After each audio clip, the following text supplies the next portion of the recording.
सब प्रेम साहिब बंदी। बंधुओं, आप सभी सदगुरु कबीर साहब के मूल ग्रंथ बीजक से उनकी रचनाएं सुन रहे हैं। आज सदगुरु कबीर साहब के बीजक से रामायण नंबर 4 का संक्षिप्त वर्णन सुना रहा हूँ। सदगुरु कबीर साहब कहते हैं कि प्रथम चरण गुरु केन विचारा, करता गावे सिरजनहारा। कर्महि कई कई जग बौराया, शक्ति भक्ति है बांधिन माया। अद्भुत रूप जाति की बानी, उपजी प्रीत रमैनी ठानी।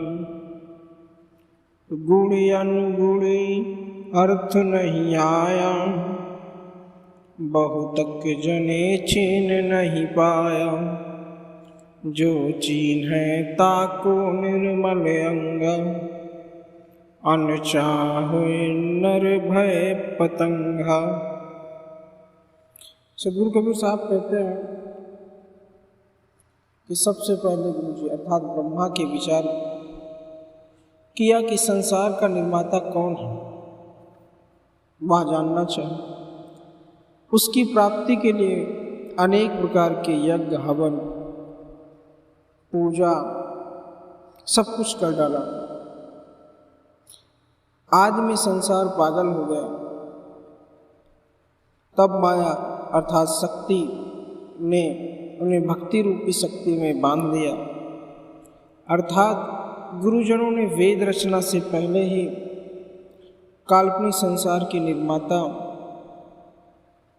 की प्रार्थना की, वंदना प्रारंभ कर दी। सांसारिक वैभव प्राप्ति हेतु अंधविश्वास में पड़कर सब व्यक्ति अंधे हो गए। शक्ति रूपी माया ने सबको घेर लिया और हिंसा आदि कार्यों में लिप्त होते चले गए। माया की उपासना ने अनोखो प्रेम उत्पन्न किया और श्रद्धा भक्ति बढ़ती गई। मिथ्या बातों से इतना रस भर दिया गया कि मनुष्यों के हृदय में अथाह भक्ति उत्पन्न होती चली गई।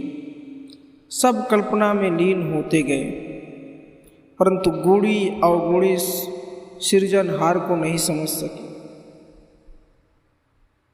अनेकों व्यक्ति तो माया व ईश्वर में अंतर नहीं कर सके। सदगुरु कबीर साहब जी कहते हैं कि सत्संग आदि के प्रभाव से जिन लोगों ने यह जान लिया कि सब कल्पना मात्र है, जड़ और चेतन नित्य है, तो उनका मन स्वच्छ हो गया और अंतःकरण शुद्ध हो गए। परंतु जो व्यक्ति अभी भी काल्पनिक संसार में भ्रमण करते हैं, वह काल्पनिक रूपी आग में पतंगों की भले भांति जल जाते हैं। सदगुरु कबीर साहब साखी के माध्यम से कहते हैं कि चीन्ही चीन्ही का गाँव बौरे, बानी परी न चीन। आदि अंत उत्पत्ति परलय, आपह कीन्ही दीन। साहब कहते हैं कि हे पागल, केवल देख देख कर गाने से ही क्या समय गंवा रहा है। गुरुओं और शास्त्रों की वाणियों को परखो। तुम्हें अभी तक वाणी की परख नहीं है। कल्पित वाणी का आदि अंत तुम स्वयं ही तो हो। संसार के आदि अंत उत्पत्ति प्रलय आदि बातों की कल्पना तो तुम खुद करते हो और तुम्हें स्वयं इन वाणियों की परख नहीं है। स्वयं वाणी ने अपनी अनश्वरता सिद्ध कर दी है, परंतु आश्चर्य है कि फिर भी उस काल्पनिक वाणी के मोह में फंसे हुए हो।